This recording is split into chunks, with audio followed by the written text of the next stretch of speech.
Hello friends, അകലെ latest review. വേണിവേട്ടൻ ഹരീഷിനോട് ചോദിക്കുന്നു, ഹരീഷേ മോൻ ഞങ്ങളെ വെറും വാടകക്കാരായിട്ട് മാത്രമാണോ കാണുന്നത്? അതിൽ കൂടുതൽ ബന്ധമൊന്നും നിങ്ങളോട് കാണിക്കാൻ എനിക്ക് താല്പര്യമില്ല. ഹരീഷ് അങ്ങനെ പറഞ്ഞത് കേട്ട് പ്രിയ ചോദിക്കുന്നു, എന്താ ഹരീഷ് ഇങ്ങനെയൊക്കെയാണോ സംസാരിക്കുന്നത്? എനിക്ക് ഇങ്ങനെയൊക്കെ സംസാരിക്കാനേ അറിയൂ. അപ്പോൾ വേണുവേട്ടൻ പറയാം, ഹരീഷേ മോനെ അരുത്, വർത്തമാനം പറഞ്ഞ് വെറുതെ വഷളാക്കരുത്. നീ സംസാരിക്കുന്ന പോലെ ഞങ്ങൾ സംസാരിച്ചാലേ പിന്നെ ഞങ്ങൾ നിന്നേക്കാളും ചെറുതായി പോവും. എന്ന് വെച്ചാൽ നിങ്ങൾ പറഞ്ഞു വരുന്നത് എനിക്ക് കൾച്ചറിലെന്നല്ലേ പറയുന്നത്? ആയിക്കോട്ടെ, എന്നാൽ അങ്ങനെ തന്നെ ആയിക്കോട്ടെ. അവൻ ഒരു കൂസലുമില്ല. രുക്മിണിയുടെ മോൻ തന്നെ അഹങ്കാരം തലയ്ക്ക് പിടിച്ച് നിൽക്കുവാണ്. രാധമ്മ കരഞ്ഞുകൊണ്ട് പറയുക, മോനെ എന്തോ ഇങ്ങനെ സംസാരിക്കുന്നത്? മോൻ ഞങ്ങളുടെ ശ്രീയുടെ ഭർത്താവല്ലേ, അതുകൊണ്ട് മോൻ ഇങ്ങനെ ഒന്നും സംസാരിക്കരുത്. രാധമ്മ അങ്ങനെ പറഞ്ഞപ്പോൾ ഉടനെ ഹരീഷ് പറയാം, എന്നാലേ അത് പറയാൻ കൂടി തന്നെയാണ് ഞാനിപ്പോൾ ഉടനെ ഇങ്ങോട്ട് വന്നത്. ഞാൻ ശ്രീലക്ഷ്മിയെ സ്നേഹിച്ചു പോയി. ചതിക്കാൻ പറ്റാത്തത് കൊണ്ട് മാത്രം ഞാൻ അവളെ കല്യാണം കഴിച്ചു പോയതാ. നിങ്ങൾ ഇത്ര നാണം കെട്ടവരാണെന്ന് ഞാൻ അറിഞ്ഞിരുന്നെങ്കിൽ ഈ കല്യാണം തന്നെ ഞാൻ വേണ്ടാന്ന് വെക്കുമായിരുന്നു. ഹരീഷിൻ്റെ ഈ സംസാരവും പെരുമാറ്റമൊക്കെ കണ്ട് രാധമ്മയ്ക്ക് തീരെ സഹിക്കുന്നില്ല. രാധമ്മ അങ്ങ് കരയുവാണ്. അപ്പോൾ രാജുവിൻ്റെ ബൈക്ക് വരുന്ന ശബ്ദം കേൾക്കുന്നുണ്ട്. രാജു അങ്ങനെ അകത്തോട്ട് വരുമ്പോൾ എല്ലാവരും കൂടി നിൽക്കുന്നത് കണ്ടപ്പോൾ എന്തോ ഒരു പന്തികേടുണ്ടെന്ന് രാജുവിന് മനസ്സിലായി. എന്താച്ചാ എന്നിങ്ങനെ ചോദിക്കുമ്പോൾ വേണുവേട്ടൻ അത് മോനെ എന്ന് പറയുമ്പോൾ നമ്മുടെ കൊച്ചമ്മണി പറയാ, ഇവൻ ചുമ്മാതെ ചാടിക്കയറി വന്ന് നമ്മളോട് വഴക്കുണ്ടാക്കുക. ഉടനെ ഹരീഷ് ദേഷ്യത്തോടെ പറയാ, കാര്യം ഉണ്ടായിട്ട് തന്നെയാണ് വന്നത്. ഇയാളെ ഇവിടെ കാണാഞ്ഞതുകൊണ്ടാണ് ഞാൻ വന്ന കാര്യം ഇതുവരെ പറയാതിരുന്നത്. ഇയാളാണല്ലോ കുടുംബനാഥൻ, അതുകൊണ്ട് ഇനി കാര്യം അങ്ങ് പറഞ്ഞേക്കാം. എൻ്റെ ഭാര്യയെ കാണാൻ സ്വന്തവും ബന്ധവും പറഞ്ഞ് ആരും എൻ്റെ വീട്ടിലേക്ക് വന്നേക്കരുത്. അതെന്താ കാര്യം എന്നിങ്ങനെ രാജു ചോദിക്കുമ്പോൾ ഹരീഷ് പറയാം, അതെ എനിക്കിഷ്ടമല്ല, അത് തന്നെയാണ് കാര്യം. അതിന് നിനക്കിഷ്ടമില്ലെന്ന് കരുതി ഞങ്ങൾക്ക് ഞങ്ങളുടെ കുട്ടിയെ കാണാതിരിക്കാൻ പറ്റുമോ എന്ന് രാജു ചോദിക്കുമ്പോൾ അവൻ പറയുന്നു, അതെ എൻ്റെ വീട്ടിൽ വന്ന് കാണരുതെന്നാണ് ഞാൻ പറഞ്ഞത്. പിന്നെന്താടാ, ഞങ്ങൾ അവളെ പെരുവഴിയിൽ വെച്ച് കാണണോ? എനിക്ക് നിങ്ങളുമായിട്ടോ നിങ്ങളുടെ ബന്ധമായിട്ടോ യാതൊരു താല്പര്യമില്ല. അതിൻ്റെയൊക്കെ കാര്യം എന്താണെന്ന് നിങ്ങൾക്കൊക്കെ അറിയാമല്ലോ. അവളെ കെട്ടാമെന്ന് ഞാനൊരു വാക്ക് കൊടുത്തതുകൊണ്ട് മാത്രമാണ് ഞാൻ അവളെ കെട്ടിയത്. നീ എന്തൊക്കെയാടാ ഈ പറയുന്നത് എന്ന് രാജു ചോദിക്കുമ്പോൾ ഹരീഷ് പറയുക, എൻ്റെ ഭാര്യ ഗർഭിണിയാണെന്നും പറഞ്ഞ് കണ്ട പലഹാരങ്ങളും ഉണ്ടാക്കിക്കൊണ്ടുവന്നേ അവൾക്ക് കൊടുക്കണ്ട. നിങ്ങളൊക്കെ അതിൽ വിഷം ചേർക്കത്തില്ലെന്ന് ആര് കണ്ട്? ഹരീഷ് അങ്ങനെ പറഞ്ഞത് കേട്ട് രാധമ്മയും പ്രിയയും എല്ലാവരും അങ്ങ് സങ്കടപ്പെടുവാണ്. അവൻ്റെ അഹങ്കാരം കണ്ടിട്ട് സഹിക്കാൻ വയ്യാതെ രാജു പറയുക, ഡാ മര്യാദയ്ക്ക് സംസാരിച്ചോണം. പെങ്ങളുടെ ഭർത്താവാണെന്നുള്ള കാര്യമേ ഞാനങ്ങ് മറക്കും. എന്നാ വാ ഇങ്ങോട്ട് എന്നും പറഞ്ഞ് ഹരീഷ് രാജുവിൻ്റെ മുന്നിലോട്ട് കയറി ചെല്ലുവാണ് അടിയുണ്ടാക്കാനായിട്ട്. അത് കണ്ട് പെട്ടെന്ന് വേണുവേട്ടനും രാധമ്മ, അയ്യോ മോനെ രാജു വേണ്ട എന്നും പറഞ്ഞ് തടയുവാണ്.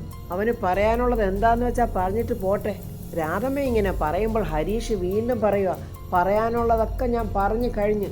ശ്രീയുടെ സ്വന്തക്കാരാണെന്നും പറഞ്ഞ് ആരും എൻ്റെ വീട്ടിലോട്ട് വന്നു പോയേക്കരുത്. എനിക്കും അവൾക്കും ഇങ്ങനത്തെ ഒരു ബന്ധം വേണ്ട എന്ന് പറഞ്ഞിട്ട് അവൻ പോകാനായിട്ട് ഒരുങ്ങുമ്പോൾ രാജു അവനെ പിടിച്ചു നിർത്തിയിട്ട് പറയുന്നു, നിൽക്കടാ അവിടെ, നീ എന്തിനുള്ള പുറപ്പാടാണെന്നൊക്കെ എനിക്ക് മനസ്സിലായി. എൻ്റെ പെങ്ങളിപ്പോൾ പ്രഗ്നൻ്റാ. ഈ ഒരവസ്ഥയിൽ അവളുടെ സ്വസ്ഥതയും സമാധാനവും നശിപ്പിച്ചാൽ നിന്നെ ശരിപ്പെടുത്തി കളയും ഞാൻ, പറഞ്ഞേക്കാം കേട്ടോടാ എന്നും പറഞ്ഞൊരു ചാട്ടം ചാടുന്നുണ്ട് രാജു. അവൻ ഒന്നും മിണ്ടാതെ ഇറങ്ങി അങ്ങ് പോവുകയാണ്. രാധമ്മ സഹിക്കാനാകാതെ നിന്ന് കരയുവാണ്. കരയാതെ രാധമ്മേ, മനുഷ്യനായി ഈ ഭൂമിയിൽ പിറന്നു വീണാൽ പിന്നെ 100,000 വിഷമതകളാ. എന്ത് ചെയ്യാൻ പറ്റും? എല്ലാം അനുഭവിച്ച് തന്നെ തീർക്കണം. മുമ്പൊക്കെ ഇവിടെ ഇത്തരം പ്രശ്നങ്ങൾ ഉണ്ടായാൽ അത് രാജുവിൻ്റെയും ഋതുമോളുടെയും കുഴപ്പങ്ങൾ കൊണ്ടാണെന്നും പറഞ്ഞ് രാധമ്മ വഴക്കുണ്ടാക്കുമായിരുന്നു. ഇപ്പോൾ അതൊക്കെ അങ്ങ് നിർത്തിയോ? കാലാവസ്ഥ മാറുന്ന പോലെയായി രാധമ്മയുടെ വഴക്ക് എന്നൊക്കെ കൊച്ചമണി പറയുകയും ചിന്തിക്കുകയും ഒക്കെ ചെയ്യുവാണ്. രാധമ്മ വീണ്ടും കരയുക, എന്നാലും എൻ്റെ കുഞ്ഞിന് ഈ വിധി വന്നല്ലോ. ഉടനെ പ്രിയ പറയുന്നുണ്ട്, ഈ ഹരീഷ് ഇങ്ങനെ ഒന്നും ആയിരുന്നില്ല. അവരുടെ കൂട്ടത്തിൽ മര്യാദയുള്ളത് ഇവൻ മാത്രമായിരുന്നു. അത് ശരിയാ പ്രിയ പറഞ്ഞത്, നല്ല വകതിരിവുള്ള ചെറുക്കനായിരുന്നു. അവൻ എന്തു പറ്റിയോ ആവോ എന്ന് കൊച്ചമണിയും പറയുന്നുണ്ട്. വേണുവേട്ടൻ പറയുക, എന്തു പറ്റാൻ? അവനാ രുക്മിണി ഓരോന്ന് പറഞ്ഞു കൊടുത്ത് തല തിരിച്ചിട്ടുണ്ടാകും. ചിരിച്ചോണ്ട് കഴുത്തറക്കുന്നവളാ രുക്മിണി. അയ്യോ, അവളെപ്പോലൊരു ഭൂലോക പാഷാണം വേറെ ഇല്ല. അവൾ ഇവിടെ ഇടയ്ക്കിടയ്ക്ക് വന്ന് കയറുമ്പോഴേ നമ്മളെല്ലാവരും ഒന്ന് സൂക്ഷിച്ചോണം. 1-2 പ്രാവശ്യം ചവിട്ടേറ്റ പാമ്പാണ് അവള് എന്നൊക്കെ കൊച്ചമണി അപ്പോൾ പറയുന്നുണ്ട്. രാധമ്മ വിങ്ങി പൊട്ടി കരയുവാൻ. അത് കണ്ടോണ്ട് രാജു പറയുന്നു, അമ്മ കരയല്ലേ, നമുക്കിതിന് എന്തെങ്കിലും ഒരു വഴി ഉണ്ടാക്കാം. അപ്പോൾ ജയൻ അങ്ങോട്ട് കയറി വരുന്നുണ്ട്. എന്താ ഇവിടെ എല്ലാവരും വിഷമിച്ചിരിക്കുന്നേ? എന്തു പറ്റി?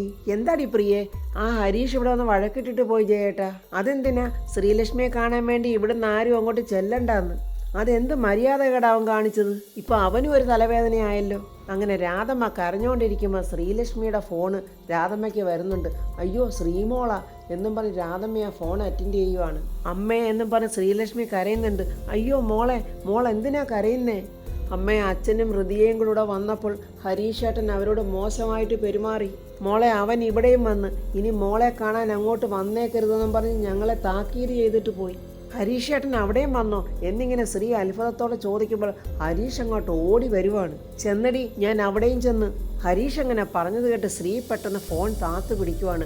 ഹലോ ഹലോ എന്നിങ്ങനെ രാധമ്മ പറയുന്നുണ്ട്. അപ്പോൾ അവരിങ്ങോട്ട് വിളിച്ച് പറഞ്ഞില്ലേ ഞാൻ അങ്ങോട്ട് ചെന്ന കാര്യം. നാശങ്ങൾ എന്നും പറഞ്ഞ് ശ്രീലക്ഷ്മിയുടെ കയ്യിൽ നിന്ന് ആ ഫോൺ വാങ്ങിച്ച് അവൻ എറിഞ്ഞങ്ങ് ഉടയ്ക്കുവാണ്. കരഞ്ഞോണ്ട് ശ്രീലക്ഷ്മി ചോദിക്കുന്നു, എന്താ ഹരീഷേട്ടാ ഇത്? നീ മിണ്ടിപ്പോരുത്. ഞാൻ അവിടെ ചെന്ന് സെക്കൻഡുകൾക്കകം അവർ നിന്നെ വിളിച്ച് പറഞ്ഞില്ലേ?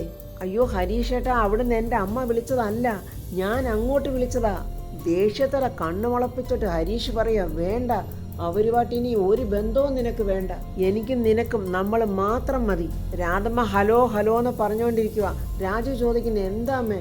മോൾ എന്നോട് സംസാരിച്ചുകൊണ്ടിരുന്നപ്പോൾ ഹരീഷ് വന്നെന്നാ തോന്നുന്നേ, എന്തോ ഒരു ശബ്ദം കേട്ട് എന്നും പറഞ്ഞ് രാധമ്മ കരയുവാണ്. അപ്പോൾ കൊച്ചമ്മണി പറയുക, ആ വൃത്തികെട്ടവൻ നീ കൊച്ചിനെ തല്ലുക മറ്റോ ചെയ്ത് കാണുമോ? അവൻ അങ്ങനെ വല്ലതും ചെയ്താൽ പിന്നെ അവൻ വിവരം അറിയും എന്ന് രാജു പറയുവാണ്. വേണുവട്ടം പറയാം, എടാ മോനെ, അവർ ഭാര്യ ഭർത്താക്കന്മാരല്ലയോ, അവരുടെ കുടുംബജീവിതത്തിൽ കയറി നമുക്ക് ഇടപെടാൻ പറ്റുമോ?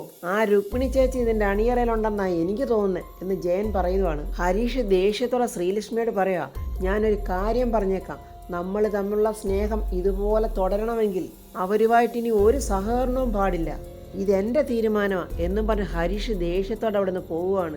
ശ്രീലക്ഷ്മിയാണെ കരയുവാണ് നിന്നുകൊണ്ട്. ഈ സമയം രമ്യ ഇങ്ങനെ ഫോണിൽ നോക്കിയിരുന്നുകൊണ്ട് അവിടെ ഒരു പെണ്ണും ചെറുക്കൊണ്ട് ഇങ്ങനെ കെട്ടിപ്പിടിച്ച് നിൽക്കുന്ന ഒരു ശില്പമുണ്ട്, അതേലോട്ട് നോക്കുവാണ്. എന്നിട്ട് രമ്യയുടെയും രാജുവിൻ്റെയും മഞ്ഞൾ നീരാട്ട് കല്യാണം നടത്തിയത് അതൊക്കെ അവളിങ്ങനെ ഓർക്കുവാണ്. എല്ലാവരുടെയും മുന്നിൽ വെച്ച് സന്തോഷത്തോടെ ചിരിച്ചോണ്ട് രമ്യ അങ്ങനെ രാജുവിൻ്റെ കയ്യിൽ മുത്തം വെച്ചതൊക്കെ അവൾ ഓർക്കുവാണ്. പിന്നീട് രാജു ഋതിയെ വിവാഹം കഴിച്ച് കാറിൽ വന്ന് ഇറങ്ങുന്നതൊക്കെയാണ് അവൾ ഓർക്കുന്നത്. അപ്പോൾ രുക്മിണി അടുത്തോട്ട് വന്നിട്ട് രമ്യയോട് പറയാം, എടി നീ അറിഞ്ഞോടി, നിന്റെ ആങ്ങളെ കണക്കുകളിങ്ങനെ ഓരോന്നായിട്ട് തീർക്കാൻ തുടങ്ങി. രമ്യ ഉടനെ ചോദിക്കുക, അതെന്താ, ഹരീഷ് അമ്മയുടെ പലിശയ്ക്ക് കാശ് വല്ലതും വാങ്ങിയിട്ടുണ്ടോ? അയ്യോ, പലിശയ്ക്ക് കാശ് മേടിച്ചതൊന്നും അല്ല, ആ രാജുവും അവൻ്റെ വീട്ടുകാരും നിന്നോട് കാണിച്ചതിനൊക്കെ അവൻ പകരം വീട്ടാൻ തുടങ്ങിയെന്ന്. അമ്മ എന്തുവാ പറയുന്നത്? എനിക്കൊന്നും മനസ്സിലായില്ല. എടി, ഗർഭിണിയായ ശ്രീലക്ഷ്മിക്ക് പലഹാരമൊക്കെ ആയിട്ട് ചെന്ന വേണുവിനെ ഉണ്ടല്ലോ ഹരീഷ് ചീത്ത പറഞ്ഞ് ഓടിച്ച്. അത് പോരാഞ്ഞിട്ട് ഇന്നലെ രാത്രിയിലേ അവൻ അവരുടെ വീട്ടിൽ ചെന്ന് എല്ലാവരെയും ചീത്ത പറഞ്ഞു. അങ്ങനെ രാജുവിൻ്റെ വീട്ടുകാരെല്ലാവരും കൂടെ വിറച്ചു തുള്ളി ഇരിക്കുക. രുക്മിണി ഇങ്ങനെ സന്തോഷത്തോടെ പറഞ്ഞത് കേട്ടിട്ട് രമ്യ ചോദിക്കുക, ഇതാണോ ഇത്ര വലിയ കാര്യം? അതെന്താടി ഇത് ഇത്ര വലിയ കാര്യമല്ലയോ? എനിക്കിതൊക്കെ വലിയ കാര്യം തന്നെ. എനിക്കിനി ഒരു കാര്യം കൂടെ കാണണം, എന്നാലേ എൻ്റെ സന്തോഷം മുഴുവനാകത്തുള്ളൂ. ഹരീഷ ശ്രീലക്ഷ്മിയെ ഉപേക്ഷിച്ചിട്ട് ഇവിടെ വന്ന് താമസിക്കണം, എന്നിട്ട് ഞാൻ അവന് വേറെ പെണ്ണിനെ കല്യാണം കഴിപ്പിച്ചു കൊടുക്കും, എന്നാലേ എനിക്ക് ഉറക്കെ ഒന്ന് ചിരിക്കാൻ പറ്റത്തുള്ളൂ. എൻ്റെ അമ്മ ഈ രാജുവിൻ്റെ വീട്ടുകാരെ ഉപദ്രവിച്ച് സമയം കളയാതെ എന്നെയും രാജുവിനെയും കൂടെ എങ്ങനെങ്കിലും ഒന്ന് ഒരുമിപ്പിക്കാൻ നോക്ക്. എന്തോ, എങ്ങനെ, എന്തുവാ നീ പറഞ്ഞത്? എന്താ ഞാൻ പറഞ്ഞത് അമ്മയ്ക്ക് മനസ്സിലായില്ലേ? എത്രയും പെട്ടെന്ന് ഋതിക അവിടെ ഓടിച്ച് കളഞ്ഞിട്ട് എൻ്റെയും രാജുവിൻ്റെ വിവാഹം നടത്താൻ. രുക്മിണി ചാടി എഴുന്നേറ്റിട്ട് പറയാ, ചി നാണം കെട്ടവളെ, ഇവൾക്ക് ഇപ്പോഴും ആ രാജുവിനുള്ള മോഹം കെട്ടടങ്ങിയിട്ടില്ല. നീ ഇങ്ങനെ ഇരുന്ന് നരയിക്കത്തേ ഉള്ളു, നാശം പിടിച്ചവള്. നിന്നോടൊരു സന്തോഷ വാർത്ത പറയാമെന്ന് എന്നെ തല്ലണം.